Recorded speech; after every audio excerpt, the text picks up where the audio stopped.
Hello friends, आज हम पढ़ेंगे constructors topic of C plus plus. Okay, so let's start. Constructor of C plus plus. Actually constructor मतलब क्या होता है, तो देखो बेसिकली जब हम कोई प्रीमेटिव डेटा टाइप्स यूज़ करते हैं लाइक इंट या फिर फ्लोट या फिर कैर, लॉन्ग, डबल, और इस प्रीमेटिव डेटा टाइप्स के जब हम वेरिएबल बनाते हैं कुछ इस तरह से इंटीजर ए, तो उसको हम इक्वल्स टू ऑपरेटर से इनिशियलाइज कर सकते हैं। सही है, इंटीजर का ए इक्वल्स टू 10 सेमीकोलन, या फिर फ्लोट टाइप की एक आधी value float B equals to 5.5 something. Okay, now suppose character का वेरिएबल है, character C H equals to single inverted comma के अंदर एक आधा कैरेक्टर इनिशियलाइज किया लाइक दिस। तो हम जितने भी प्रीमेटिव डेटा टाइप्स है अगर हम उन्हें यूज़ करते हैं तो उनके एक एक वेरिएबल को हम इनिशियलाइज कर सकते हैं, उनके एक एक वेरिएबल को हम इनिशियलाइज कर सकते हैं। अब जिस तरह से हम प्रीमेटिव डेटा टाइप्स के वेरिएबल्स को इनिशियलाइज कर सकते हैं, सेम अगर मैंने कोई क्लास बनाया, सपोज क्लास को नाम दिया सैम्पल, उसका भी अगर हम कोई वेरिएबल बनाते तो, but it is called object, और ये कौन से टाइप का है, यूज़र डिफाइंड डेटा टाइप का। तो इसको हम इस तरह से इनिशियलाइज नहीं कर सकते, इसको हम इस तरह से इनिशियलाइज नहीं कर सकते, बिकॉज एक्चुअली ऑब्जेक्ट का मेन पर्पज़ क्या होता है, उसके क्लास के डेटा को कॉल करना।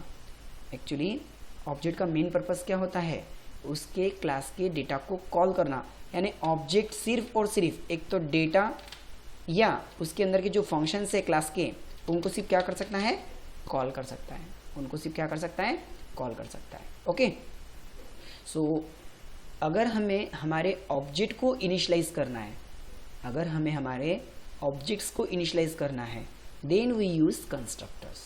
यानी इन शॉर्ट मैं ऐसा बोल सकता, constructors are use to initialize objects of the class. Constructors are use to initialize objects of the class.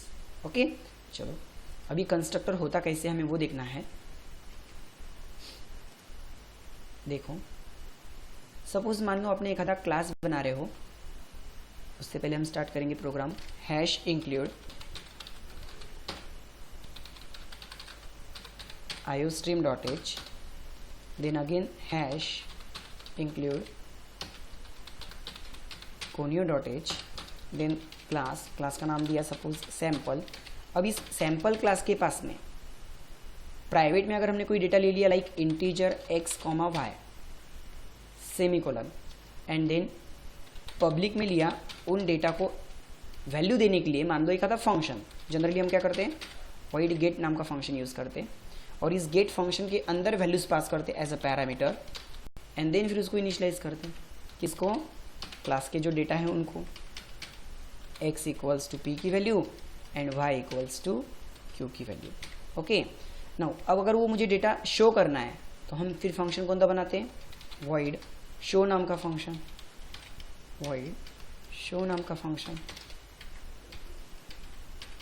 अब इस शो फंक्शन के अंदर हम क्या करेंगे, हमारे क्लास का जो डेटा है उसको प्रिंट करेंगे लाइक डेटा इक्वल्स टू, पहले किसकी वैल्यू x की, फिर किसकी वैल्यू, तो स्पेस देखिए y की, and then ENDL that is end the line, ENDL that is end the line. Okay, now अब देखो यहाँ पर एक ध्यान देना है आपको, मैंने किया क्लास क्लोज, मैंने किया क्लास क्लोज। आ जाओ मेन प्रोग्राम के अंदर, void मेन। इस मेन के अंदर हम क्या कर रहे हैं, हमारे क्लास का नाम सैम्पल और उसका एक ऑब्जेक्ट बनाया मैंने S1, कॉमा एक ऑब्जेक्ट बनाया मैंने S2, कॉमा या एक ऑब्जेक्ट बनाया मैंने S3। अब नॉमिनल जैसे मैंने बताया था कि हमारे जो प्रीमेटिव डेटा टाइप्स होते हैं, अगर मैं इंटीजर का कोई वेरिएबल बनाता हूँ तो उसको मैं इस तरह से इनिशियलाइज कर सकता हूँ, चाहे फिर वो इंटीजर का हो चाहे वो फ्लोट का हो। तो जितने भी इनबिल्ट डेटा टाइप्स है उसको हम इस तरह से इनिशियलाइज कर सकते हैं, लेकिन जब हम क्लास के वेरिएबल्स बनाते हैं दैट इज ऑब्जेक्ट, उसको हम इस तरह से इनिशियलाइज नहीं कर सकते कि भाई x की वैल्यू 10 और y की वैल्यू 20। नो, ऐसा नहीं चलता।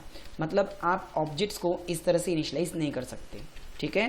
तो फिर ऑब्जेक्ट को किस तरह से इनिशियलाइज करना है, तो ऑब्जेक्ट को इनिशियलाइज करने के लिए ही हम कौन सा कंसेप्ट यूज करने वाले हैं, कंस्ट्रक्टर्स। ओके, तो देखो कंस्ट्रक्टर्स कुछ अलग नहीं रहते, कंस्ट्रक्टर भी क्लास के फंक्शंस की तरह ही एक अलग से मेंबर फंक्शन होते हैं।